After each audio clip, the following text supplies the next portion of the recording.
subir. Non. Je pense pas que notre équipe ait cette peur-là et j'espère pas du moins. Et Jacques Bonnel, le sélectionneur du 15 de France, à la veille du crunch. Et puis le début aujourd'hui des Jeux paralympiques de Pyeongchang. La délégation française espère battre son record de 19 médailles. Cérémonie d'ouverture à midi. C'est la skieuse Marie Bochet, quadruple championne olympique en titre, qui sera la porte-drapeau de l'équipe de France. Voilà pour l'actu sport. Je vous souhaite une très belle journée. L'invité du jour.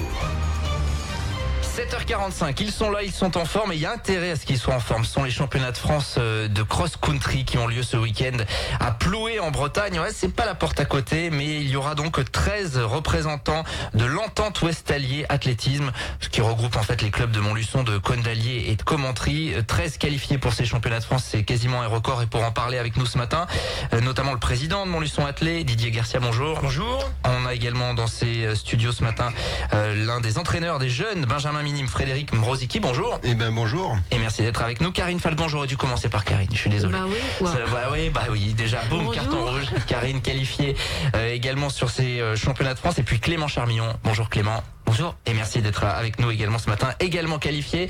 Donc on a toutes les parties là, dirigeants, entraîneurs, athlètes qui sont là. Président, j'imagine que vous êtes satisfait là, 13 qualifiés pour l'Entente Ouest Allier, c'est un record quasiment en individuel. Oui, puisque l'an dernier on avait que 11 qualifiés. Bon, cette année par contre on n'a pas d'équipe qualifiée, mais quand même donc en individuel, qu'au niveau de l'entente, il y a 13 qualifiés dont 9 de Montluçon Athlétisme. C'est quand même une bonne performance pour notre club. Ouais. C'est encourageant. 9 de Montluçon Athlé, 3 de Cône et 1 de Commentry, c'est ça? Une de Commentry, oui, tout à fait. Oui. Bon, on rappelle que sur les compétitions comme celle-là, il y a cette entente qui permet peut-être d'avoir un petit peu plus de densité d'athlètes. Alors je dirais l'entente, elle a été créée il y a maintenant un peu plus de 4 ans avec un but, c'était effectivement de réduire les coûts, puisque ça nous permet de nous déplacer ensemble et donc de limiter les frais de déplacement, d'autant qu'avec la nouvelle région, on va très loin. Alors c'est vrai que les championnats de France, traditionnellement, ça peut être dans n'importe quel pays, dans n'importe quel département. Là c'est à 6h30 de route. Mais effectivement, pour les compétitions, pour les quarts de finale et demi-finales, ça nous fait aller loin puisque les demi-finales avaient lieu déjà à Aix-les-Bains.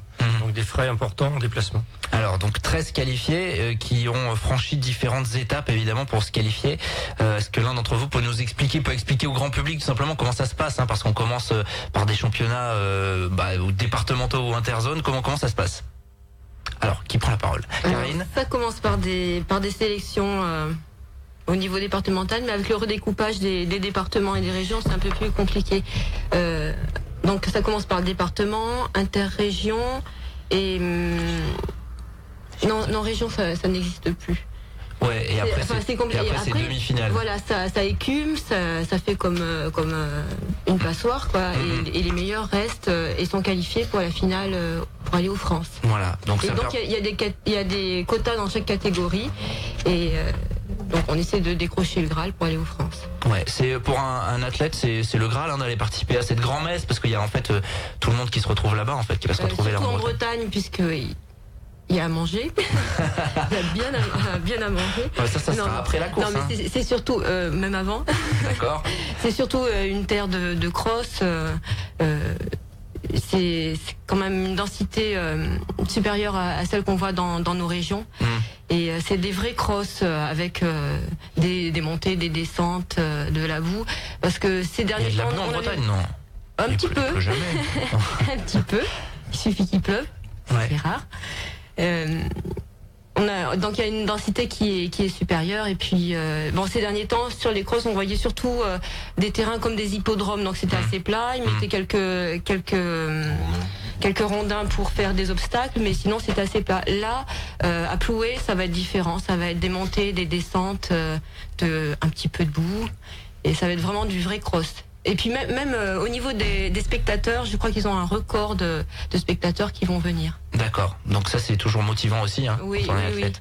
Oui. Le parcours, Karine, vous préférez quand c'est comme ça, avec un petit peu de dénivelé? Je suis pas très bonne dans la boue, mais bon, on fera avec. Bon. Clément, t'as des conditions favorites? Moi c'est pareil, moi je suis ça va, c'est un parcours qui va plus m'aller comme ça parce que les hippodromes je suis pas encore bien habitué, mais ouais, c'est un parcours qui va bien me plaire, ça va. Ouais.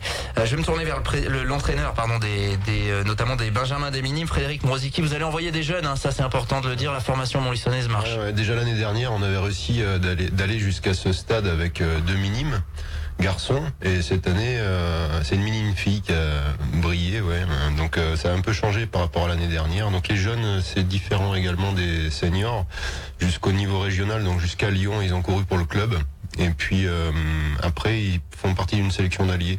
Donc les 15 meilleurs de l'allié vont courir pour représenter le département aux championnats régionaux. Et cette année, à Aix-les-Bains, les 8 meilleurs de chaque catégorie étaient sélectionnés en équipe de ligue, donc encore un cran au-dessus. Et on a eu la chance d'avoir Morgane Collard là, qui s'est qualifié et qui va partir avec la ligue pour représenter un peu du club aussi à Ploué. Ouais. Morgane Collard, donc c'est ça ? Oui, c'est ça. Qui participera. Tiens, on peut peut-être d'ailleurs citer tous les participants, jeunes ou moins jeunes, qui sont qualifiés. Peut-être le président, il peut s'y coller. Voilà, donc en ce qui concerne Montluçon Athlétisme, il y a Rémi Laplanche en cadet. Il y a Clément Charmillon en senior, mais qui court le cross-court, parce qu'on ne l'a pas dit, mais pour les seniors, il y a 2 types de cross. Il y a le cross-court et il y a le cross-long. Donc Clément courra sur le cross-court.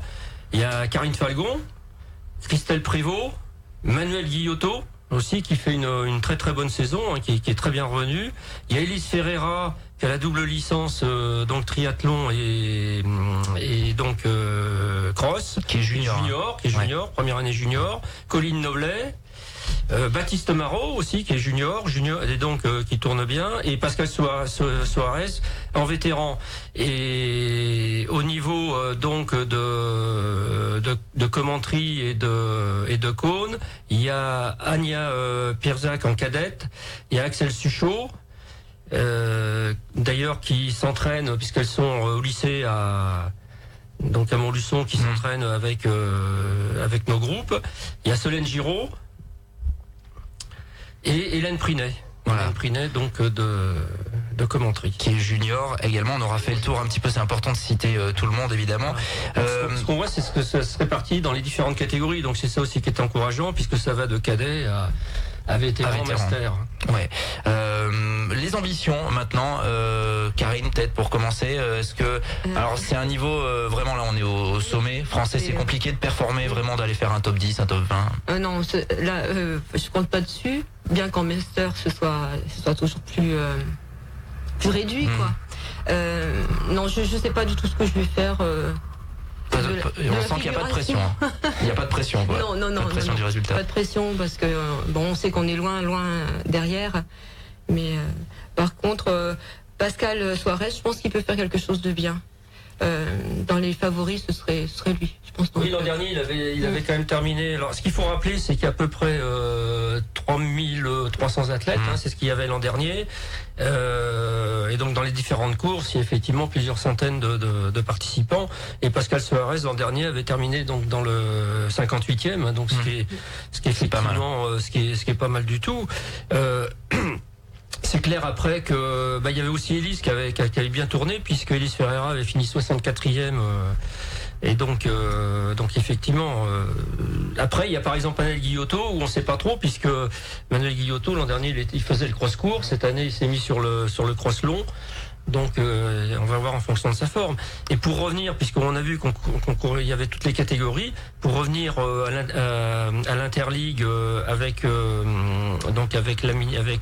Morgane Collard, c'est sûr que on va pas lui mettre la pression, il faut surtout pas. C'est important qu'elle prenne du plaisir avant tout et qu'elle voit effectivement des grandes compétitions. C'est sûr que là, en ayant fait 6e déjà donc au niveau de la demi-finale.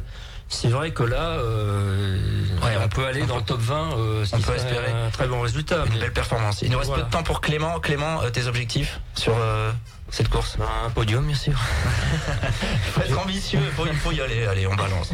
Non, mais franchement, j'aimerais bien faire un top 100 là, cette année-là. Je pense qu'au vu de mes entraînements, j'ai fait de bons entraînements. Là, les régionaux avec moi, c'était pas trop mal.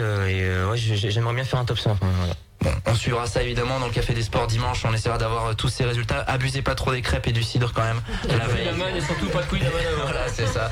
Et des bonnes spécialités bretonnes. On suivra donc les membres de l'Entente Ouest Allier Athlétisme. C'est dimanche, championnat de France de cross-country à Ploué. Et merci à tous d'être passés à notre micro ce matin. Merci. Il est 7h55 et il faut que je rende l'antenne. À tout de suite. L'invité du jour.